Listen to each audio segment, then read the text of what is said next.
విద్యార్థుల అరెస్టులపై ఓయూపీఎస్ నుంచి మరింత సమాచారం ప్రతినిధి ఉదయ్ లైట్ ద్వారా అందజేస్తారు. ఉదయ్, సీఎం రేవంత్ రెడ్డి ఓయూ పర్యటన నేపథ్యంలో బీఆర్ఎస్పీ నాయకులను ఎక్కడికక్కడ అరెస్ట్ చేస్తున్నట్టుగా తెలుస్తుంది, పీఎస్కు తరలిస్తున్నట్టుగా తెలుస్తుంది. అసలు ఎందుకు ఈ అక్రమ అరెస్టులు? బీఆర్ఎస్ నాయకులు ఏమంటున్నారు, విద్యార్థులు ఏమంటున్నారు?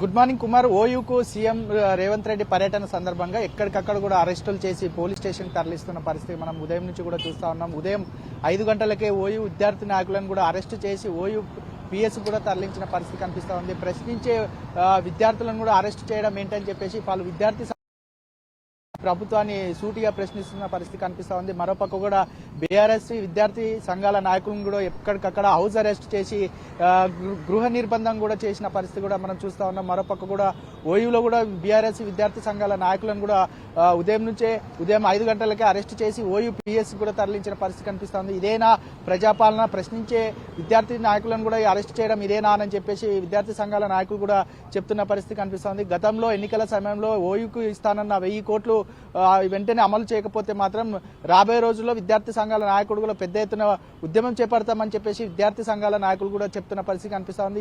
2 లక్షల ఉద్యోగాలు ఎక్కడ పోయాయని చెప్పేసి వారు ప్రశ్నిస్తున్న పరిస్థితి కనిపిస్తా ఉంది. మరోపక్క గ్రూప్ 1, గ్రూప్ 1 ఉద్యోగాల నియామకాల్లో ఎందుకు జాప్యం జరుగుతుందని చెప్పేసి అటు విద్యార్థులు కూడా సూటిగా ఈ ప్రభుత్వాన్ని కూడా ప్రశ్నిస్తూ కనిపిస్తా ఉంది. మరోపక్క కూడా ప్రశ్నించే గొంతులను నొక్కే ప్రయత్నం చేస్తే మాత్రం పెద్ద ఎత్తున కూడా ఉద్యమం చేపడతామని చెప్పేసి వారు చెప్తున్న పరిస్థితి కనిపిస్తోంది. మరోపక్క కూడా ప్రశ్నించే గొంతులను ఇప్పటికే నొక్కాలని ఈ ప్రభుత్వం చూస్తుందని చెప్పేసి వారు చెప్తున్న పరిస్థితి కనిపిస్తోంది. మరోపక్క 5 లక్షల విద్యా భరోసా కార్డు ఎక్కడ, మరోపక్క విద్యాశాఖ మంత్రి ఎక్కడ అని చెప్పేసి విద్యార్థి సంఘాల నాయకులు కూడా తీవ్రంగా ఈ ప్రభుత్వంపై అసహనాన్ని వ్యక్తం చేస్తున్న పరిస్థితి కనిపిస్తోంది. మరోపక్క యూనివర్సిటీలో అధ్యాపక నియామకాలు ఎప్పుడు జరుపుతారని చెప్పేసి వారు ప్రభుత్వాన్ని కూడా ప్రశ్నిస్తున్న పరిస్థితి కనిపిస్తోంది. మరోపక్క కూడా ఇప్పటికే విద్యార్థులు ఎక్కడ సీఎంని ప్రశ్నిస్తారా అని చెప్పేసి భయభ్రాంతులకు గురై అటు విద్యార్థి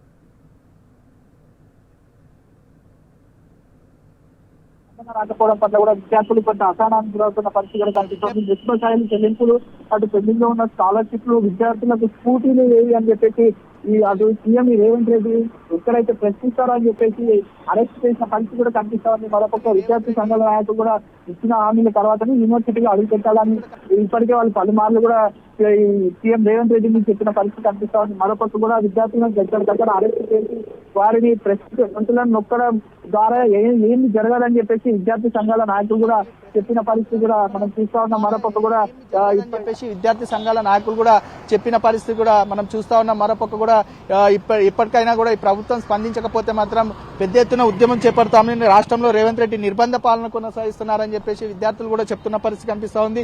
ఎన్ని నిర్బంధాలు చేసినా, ఎన్ని అరెస్టులు చేసినా మా ఉద్యమం ఆగదు, విద్యార్థుల గురించి కూడా మేము పోరాడుతూనే ఉంటామని చెప్పేసి వారు చెప్తున్న తీరును కూడా మనం చూస్తా ఉన్నాం. మరోపక్క కూడా సామాన్య విద్యార్థులు సైతం కూడా పోలీసులు అరెస్ట్ చేసిన పరిస్థితి కూడా మనం చూస్తా ఉన్నాం. ఓయి మొత్తం అడుగడుగున కూడా పోలీస్ నిర్బంధంలో కూడా భారీ బందోబస్తు కూడా ఏర్పాటు చేసిన పరిస్థితి కనిపిస్తుంది. తెలంగాణ రాష్ట్రంలో ఉన్న పోలీస్ బలగాలను మొత్తం అంటే ఈ ఓయూ కూడా తరలి మరోపక్క కూడా ఉస్మానియా యూనివర్సిటీలో అడుగు పెట్టాలంటే విద్యార్థులను అడ్డుకుంటారని చెప్పేసి భయపడుతున్న ఈ ప్రభుత్వం ఎక్కడికక్కడ అరెస్ట్ చేయడం పట్ల కొంతమంది విద్యార్థులు కూడా మండిపడుతున్న పరిస్థితి మనం చూస్తా ఉన్నాం. ఈరోజు ఓయూ రాష్ట్ర ఉపాధ్యక్షులు తుంగ బాలుని తార్నాకలోని వారి నివాసంలో కూడా అక్రమ అరెస్టు చేసి హౌస్ నిర్బంధం చేశారని చెప్పేసి కొద్దిసేపటి క్రితమే మనం చెప్తున్న పరిస్థితి కూడా మనం చూస్తా ఉన్నాం. మరోపక్క కూడా విద్యార్థులను ఎక్కడికక్కడ అరెస్ట్ చేసినా, ఎన్ని నిర్బంధాలు చేసినా కూడా మా పోరు ఆగదు, ఇందిరమ్మ పాలన అంటే ఇదేనా అక్రమ అరెస్టులు చేయడం ఇందిరమ్మ పాలనలో అని చెప్పేసి వారు చెప్తున్న పరిస్థితి కనిపిస్తుంది. మరోపక్క కూడా ప్రజాపాలనలో ప్రశ్నించడం మాకు హక్కు లేదా అని చెప్పేసి విద్యార్థులు కూడా ఈ ప్రభుత్వాన్ని సూటిగా ప్రశ్నిస్తున్న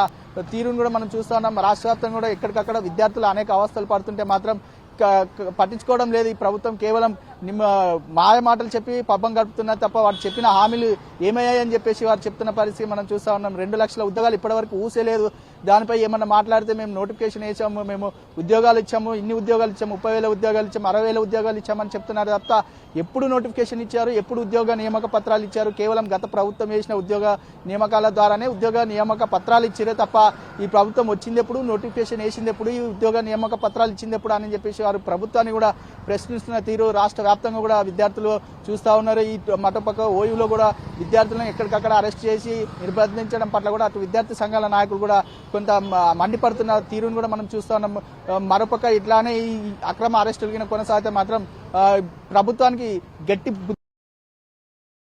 అటు బీఆర్ఎస్ నాయకులు కూడా చెప్తున్న పరిస్థితి కనిపిస్తోంది. Kumar, right, thank you Uday.